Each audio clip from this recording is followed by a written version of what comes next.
सबसे पहले परम आराध्य पूज्य गुरुदेव, आपके चरणों में हमारा प्रणाम है। पूज्य गुरु माँ, आपके भी चरणों में हमारा प्रणाम है। आजकल नवरात्र चल रहा है। इस क्रम में बलि को लेकर के तरह तरह की बातें सामने आती। अक्सर लोग बलि प्रथा को लेकर के भ्रम में रहते हैं। इसी क्रम में किसी ने पूछा है कि देवी मां को किस चीज की बलि सबसे ज्यादा प्यारी है, उन्हें कौन सी बलि सबसे प्रिय है। आइए आज इसी विषय पर विचार करते हैं। परम पूज्य गुरु महाराज साहब अक्सर इस बात को कहा करते थे कि बलिदान का मतलब क्या होता है, तो बल का दान करना। लेकिन अक्सर लोग बलिदान का मतलब यह समझते हैं कि निरीह पशुओं का दान करना, मुर्गी और भेड़ बकरियों का दान करना, ऐसे पशु का दान करना जिसका मांस सबसे प्यारा है। मुझे अपने बचपन के वो दिन याद आते हैं जब मैं बहुत ही छोटा था। बचपन तो गांव पर गुजरा नहीं था। पिता के साथ मैं बचपन से ही बाहर रहा, लेकिन कभी कभी पिता के साथ व्रत त्योहारों में गांव चला जाया करता था। सभी लोग व्रत त्योहार में गांव पर इकट्ठा हुआ करते थे। ऐसे ही स्मरण में आ रहा है कि मैं एक बार गांव गया हुआ था। शायद नवमी का त्योहार था। इस दिन सभी लोग देवी मां के मंदिर में इकट्ठा होते थे। देवी मां की पूजा अर्चना होती थी। अक्सर मैं देखता कि जब पूजा अर्चना समाप्त हो जाती तो कोई न कोई किसी एक बकरे को ले आता और बकरे को काट करके बलि चढ़ाई जाती। फिर वो लोग बकरे को लेकर के अपने घर चले जाते।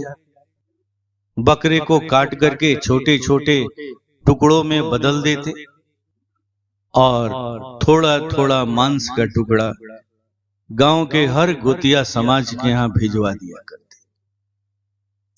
कहा जाता कि ये माता जी का प्रसाद है। मुझे ये बचपन के दिन आज भी याद आते हैं। खैर, बात जो भी हो, लेकिन आज कुछ वर्ग जो थोड़ा बहुत पढ़ लिख करके समझदार हो गया है, अब वो इस काम को नहीं करना चाहता। अब वो ऐसे कृत्यों से बच करके चलना चाहता है। और बहुत तेरे लोग चल भी रहे हैं, लेकिन ऐसों की संख्या आज भी बहुत कम है। आजकल बहुत तेरे लोग ऐसे भी हैं जो इस बात को भली भांति समझते हैं कि ये ठीक नहीं हो रहा है, लेकिन इन वक्त पर वह भी मौन हो जाते हैं, चुप हो जाते हैं और फिर अपने स्वाद के लिए इस अधर्म को स्वीकार कर लेते हैं। मुस्लिम कौम में भी ये बात देखने को मिलती है। यहां भी कुर्बानी की प्रथा रही है। क्या कुर्बानी का मतलब किसी निरीह पशु की हत्या है? नहीं, कुर्बानी का मतलब होता है समर्पण। किसका समर्पण? तो अपने बल का समर्पण। हमारे परम आराध्य पूज्य गुरुदेव अक्सर कहा करते थे कि ये सारा का सारा खेल ज्ञान का है। ज्ञान 4 स्तरों में बटा हुआ है। पहला है शूद्र ज्ञान, दूसरा है वैश्य ज्ञान, तीसरा है क्षत्रिय ज्ञान और चौथा है ब्राह्मण ज्ञान।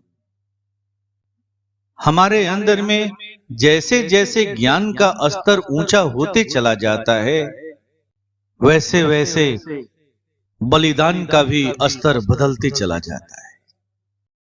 बलिदान को लेकर के समझदारी बदलते चली जाती है। आजकल बलिदान का मतलब लोग क्या समझते हैं? तो मुर्गी का दान करना, भेड़ बकरियों का दान करना, निरीह पशुओं का दान करना। क्या मुर्गी और भेड़ बकरियां ही आपके बल हैं जिसको आप दान करने की बात सोचते हैं? नहीं, यह दान नहीं है बल्कि एक हत्या है। आप यह निश्चित रूप से जान लो, अगर आप मुर्गी भेड़ बकरी का बलि चढ़ाते हो तो इससे यही पता चलता है कि आज भी तुम शूद्र ज्ञान में जी रहे हो। तुम्हारा ज्ञान शूद्र ज्ञान पर आधारित है। इसी पूजा को तमोगुणी पूजा कहते हैं। इस पूजा से हानि और दुख के सिवा कुछ भी नहीं मिलने वाला। अक्सर बलिदान किस देवी को दिया जाता है? तो मां काली को दिया जाता है। मां काली को ही क्यों दिया जाता है? तो इसलिए दिया जाता है कि मां काली काल को हरण करती हैं। उन्हें काल को हरण करना पसंद है। जीवन शक्ति को खींचना उन्हें पसंद है। लेकिन जो शूद्र ज्ञान है वो इस बात को इस तरह से समझता है कि मां काली तो खून की प्यासी है। फिर ऐसी हालत में वो निरीह पशुओं की हत्या करते हैं और उन्हें चढ़ा देते हैं। समझते हैं कि इससे मां काली खुश हो जाएगी। कितना ओछा ज्ञान है ये, कितना मूर्खतापूर्ण सोच है ये। हाँ, ये सत्य है कि मां काली काल को हरण करती हैं, लेकिन ऐसे लोगों के काल का हरण करती हैं जो आतताई हैं, जो व्यभिचारी हैं, जो अधर्मी हैं। ये ऐसे लोगों के खून की प्यासी। लेकिन तुम क्या करते हो? तो तुम निरीह और निर्दोष पशुओं की हत्या करके उन्हें चढ़ाते हो और सोचते हो कि मां काली खुश हो जाएगी। नहीं, मां काली कभी खुश नहीं होगी। तुम क्या करने चले थे और क्या करने लगे हो? अगर आप किसी निरीह पशु को काटोगे तो ऐसी हालत में आपका जो हृदय है ना, वो कठोर हो जाएगा। आपके हृदय की भूमि जो कोमल भूमि थी वो कठोरता में बदलती चली जाएगी। एक दिन आपका हृदय इतना कठोर हो जाएगा, इतना कठोर हो जाएगा कि अब अपने बेटे को ही काटने में नहीं हिचकोगे। पत्नी को काटने लगोगे, भाई को काटने लगोगे, माँ बाप को काटने लगोगे। आपके हृदय से दया का भाव खत्म हो जाएगा, समाप्त हो जाएगा। अब आपके अंदर केवल और केवल अधर्म भर जाए।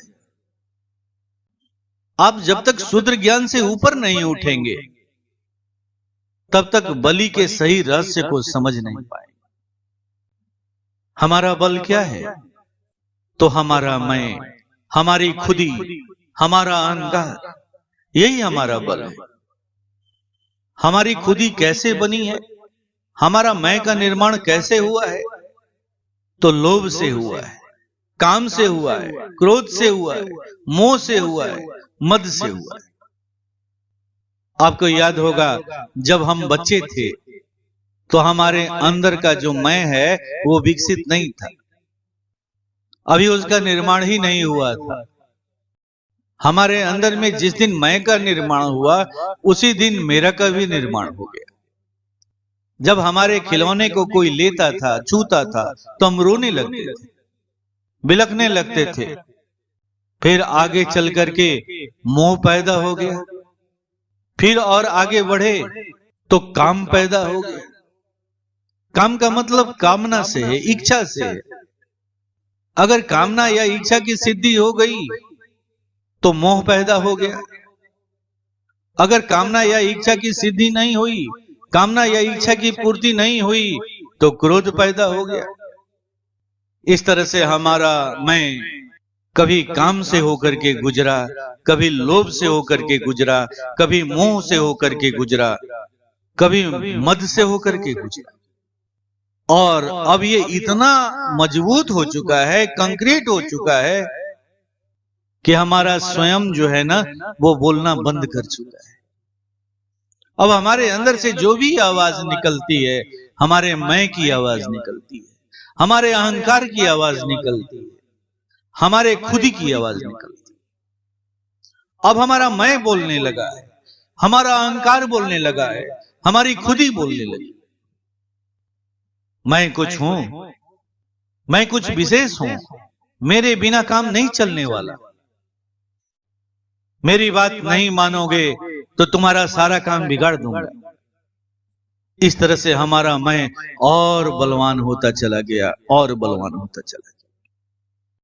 अगर हमें बलि चढ़ानी है तो अपने इसी मैं की बलि चढ़ानी, अपने इसी मैं का बलिदान करना है। इसी बात को समझाने के लिए परम पूज्य गुरु महाराज साहब अक्सर कहा करते थे, जब मैं था तो हरि नहीं, जब हरि है तो मैं नहीं, प्रेम गली अति साकरी जामे दो न समा। इसी बात को परम पूज्य गुरु महाराज साहब एक दूसरे तरह से भी कहा करते थे, मिटा दो अपनी हस्ती को अगर कुछ मर्तबा चाहो, कि दाना खाक में मिलकर गुले गुलजार होता है। जो अन्न का दाना है ना, जब वो अपने आप को मिट्टी के हवाले करता है तो उसके अंदर की जितनी भी संभावनाएं हैं वो सारी संभावनाएं बाहर आकर के प्रकट हो जाती। अन्न का जो दाना था वो देखने में कितना छोटा था, कितना महीन था, कितना बारीक था। ऐसी हालत में किसी को क्या पता कि इसके अंदर में कौन सी चीज छिपी हुई है, यह कितनी बड़ी विशालता को धारण किए हुए है। लेकिन अन्न का दाना जैसे ही अपने आप को मिट्टी के हवाले कर दिया तो उसके अंदर से एक पौधा प्रकट हुआ। अब उस पौधे में सैकड़ों दाने भी लग गए, सैकड़ों दाने भी दिखने लगे। एक छोटा सा अन्न का दाना कितनी बड़ी विशालता को प्राप्त कर लिया। ठीक हूबहू ऐसे ही जब आप अपने मैं को बलि चढ़ा देंगे तो आपकी विशालता भी ईश्वर की विशालता की तरह हो जाएगी। एक जीव और ईश्वर में क्या फर्क है? तो इसी का तो फर्क है, बस खुदी का फर्क है, अहंकार का फर्क है, अपने मैं का फर्क है। जिसने अपनी खुदी को मिटा दिया, जिसने अपने अहंकार को मिटा दिया, जिसने अपने मैं को दफन कर दिया, वही ईश्वर हो। इसीलिए परम पूज्य गुरु महाराज साहब ने बार बार कहा कि तुम्हारा बल क्या है? तो तुम्हारा मैं, और तुम्हें इसी अपने मैं की बलि चढ़ानी, इसे ही दान देना है, इसे ही समर्पण करना है। ये कैसे होगा? तो इसके लिए आपको किसी न किसी गुरु के शरण में जाना होगा, अपने जीवन में किसी न किसी गुरु को जोड़ना होगा। जब आप गुरु से जुड़ेंगे तो गुरु आपको समर्पण करने की क्रिया सिखा देगा। वही आपको ऐसी प्रविधि देंगे जिसके माध्यम से आप अपनी खोई हुई विशालता को प्राप्त करेंगे। आपके अंदर का जो ईश्वर तत्व है वो सबको दिखाई पड़ने लगेगा, सभी लोग इसको महसूस करने लगेंगे। तुम तो आनंदित होगे ही होगे, तुम्हें देख करके सारी दुनिया आनंदित होने लगेगी।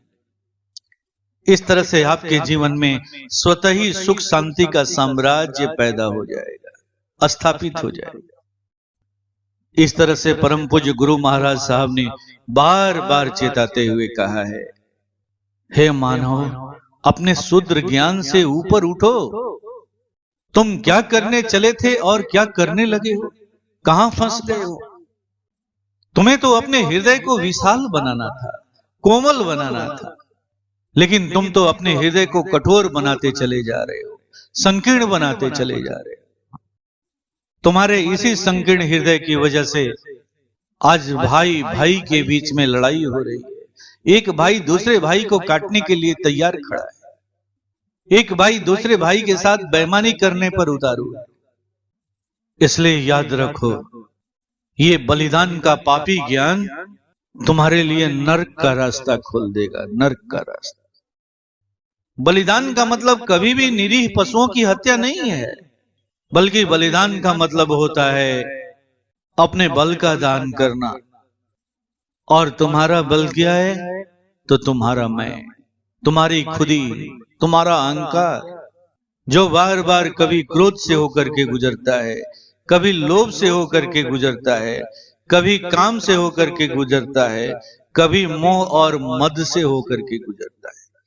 इन्हीं से इसको खाद्य मिलता है, मजबूती मिलती है। इसे तुम अच्छी तरह से समझ लो, जान लो, और इन्हीं का दान करना है। तुम देवी मां को तुम्हारा यही दान सबसे ज्यादा प्रिय है। अगर तुम इसका दान नहीं किए तो याद रखना, आगे चल करके तुम्हारी क्रूरता तुम्हें इतनी व्यभिचारी बना देगी, इतना पतित कर देगी कि एक दिन काली मां को मजबूर होना पड़ेगा तुम्हारे काल को हरण करने के, तुम्हारे जीवन शक्ति को खींचने के। और फिर तुम तड़पते रह जाओगे, बिलखते रह जाओगे, रोते रह जाओगे। कोई समझाने वाला नहीं होगा, कोई बताने वाला नहीं होगा। न जाने कितने युगों तक रौ रौ नरक में पड़े रहे। इसलिए हमारे परम आराध्य पूज्य गुरुदेव बार बार चेताते रहे, शुद्र ज्ञान से ऊपर उठो, अपने खुद ही को मिटाओ, अपने मैं को अर्पित कर दो, अपने अहंकार की बलि चढ़ाओ। जब ऐसा करोगे तुम भी ईश्वर की तरह विशालता को धारण कर लोगे। तुम तो ईश्वर हो ही, लेकिन ईश्वर की विशालता को खो दिए। जिस दिन अपने मैं की बलि चढ़ा दोगे, तुम अपनी ईश्वर की विशालता को प्राप्त कर लोगे। अगर कोई मार्ग है तो एकमात्र यही मार्ग है, यही मार्ग है।